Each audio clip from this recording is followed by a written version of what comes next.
Belle's head rested on the man's shoulder. Her eyes were lightly shut, and every so often they fluttered open, revealing the white of her eyes. All she could sense was the jagged movement as the man struggled with her in his arms. The house they approached was white brick, freckled with cracks, giving it a sense of an ancient past, but the house wasn't old, simply worn down with tragedies. He tried his best to knock on the door while keeping hold of Belle's body so she didn't drop onto the cold ground. The sun was beginning to cast a yellow glow over the frosted ground, and the man's eyes followed the sun's light as it ran across the earth. He turned his head back to the entrance and slammed his fist on the rosewood door. "Miss Cote!" he yelled. His eyes lingered on Belle's cut face. A stout woman opened the door, reaching only up to the man's chest. Her eyes widened in shock as she noticed the woman in his arms. "Master Leon!" she exclaimed as the man pushed past her and into the entrance hall. Belle moved her head and quivered, her eyes open, noticing the worried eyes of the old woman. "Miss Cote, where shall I take her?" He stared intently at his housemaid, whose wide eyes were fixed on the wounds that covered Belle's head. "Oh," she seemed to shake herself back into reality. "Take her through to the kitchen." Miss Cote bundled towards the servants' stairs that led down into the kitchens.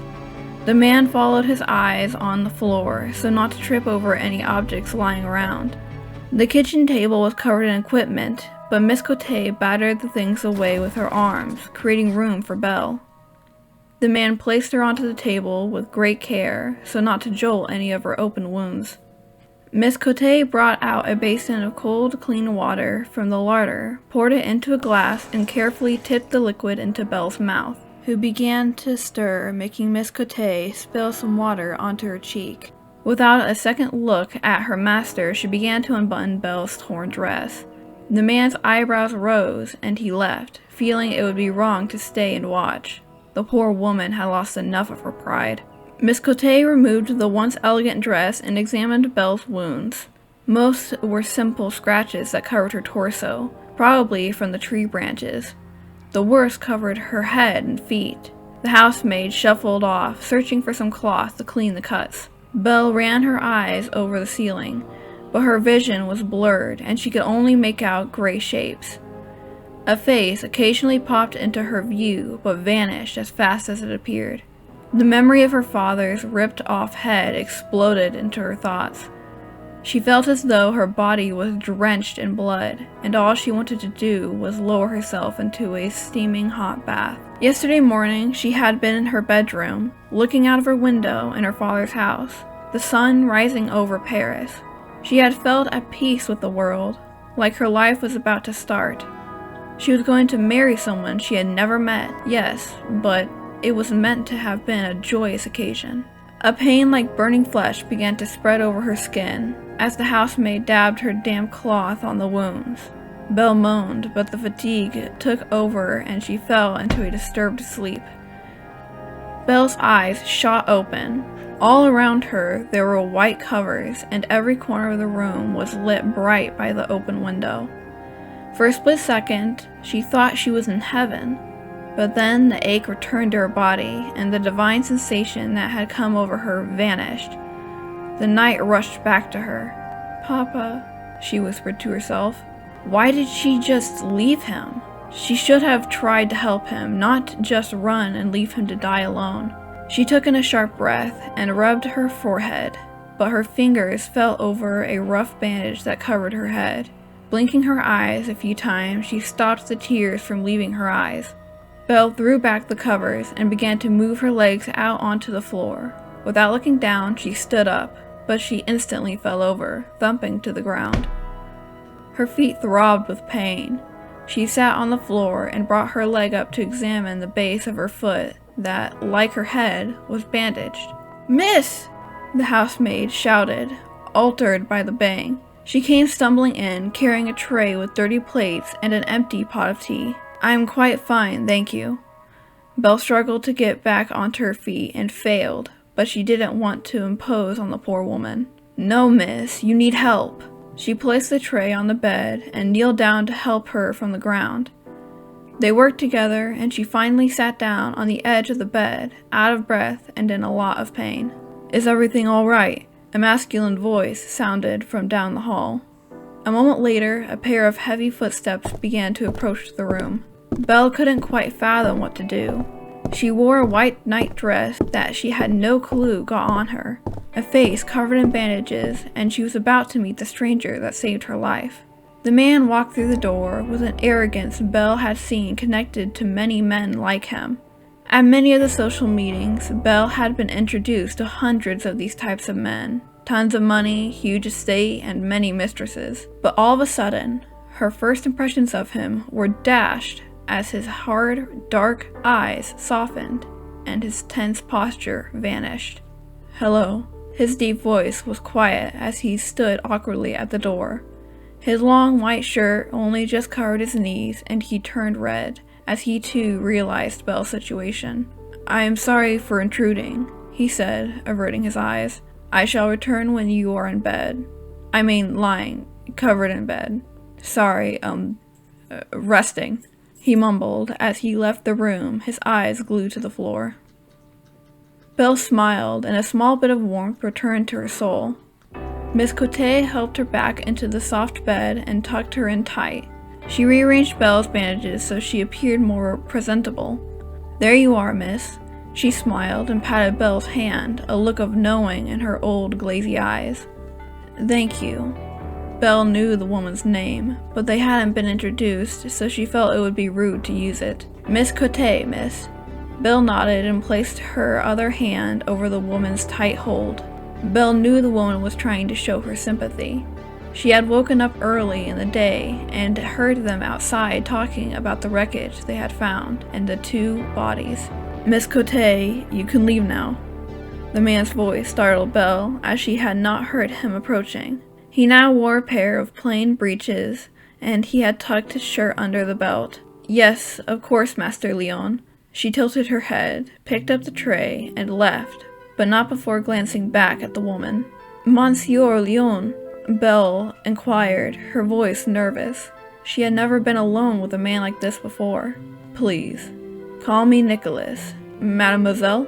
He waited for her to tell him her name. "Annabelle." "Well, Belle." "Belle," he whispered.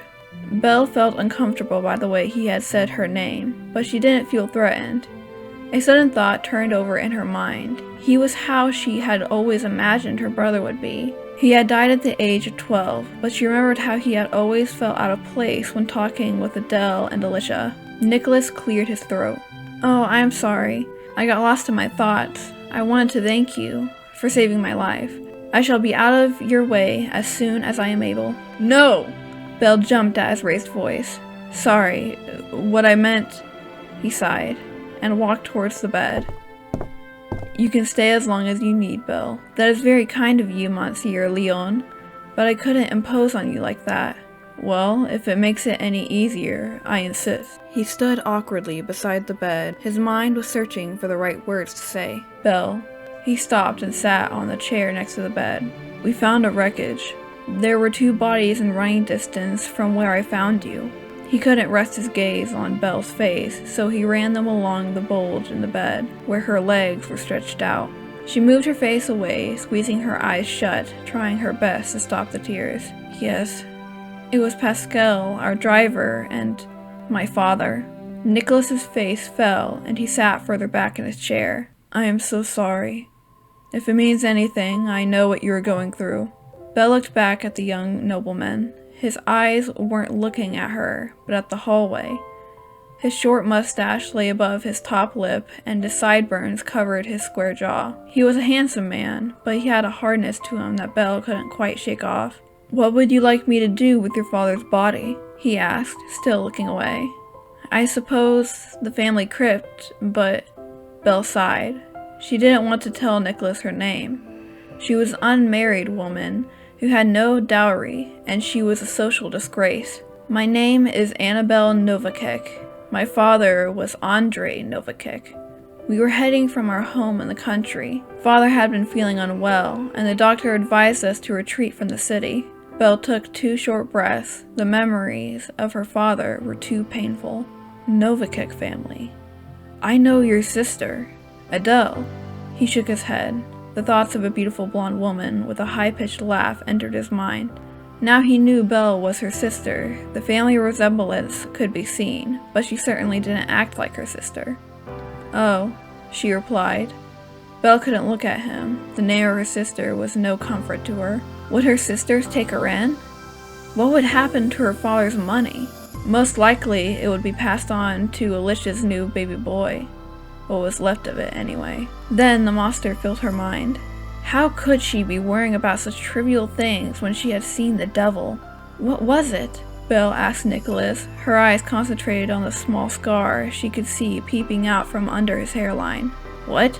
He turned his head back to receive Belle's stare. The monster that killed my father. Belle kept her voice low, but anger laced her words as she spat them out. Nicholas's soft eyes hardened, and he slowly answered her question. You shouldn't have come through Chartres. We are plagued with a beast, a colossal black creature. Many people say it has the mind of a man, for its killings are calculated and lethal. The monster killed my father, and I wasn't even here. He glared at Belle, his hand and a fist around the arm of his chair. He sighed and took a deep breath. Listen. You may borrow some of my sister's clothes. She isn't here at the moment, and I am sure she won't mind. When you are ready, we can talk about staying here, or writing to your sister. But right now, you need to rest. He stiffly stood up and stamped out of the room, his hands and fists. The monster had killed too many innocent victims. Belle felt a pang of guilt. She shouldn't have mentioned the devil's apparition. She just couldn't remove the glowing red eyes, the embers of hell that bore into her soul. She couldn't forget it, and it was slowly killing her.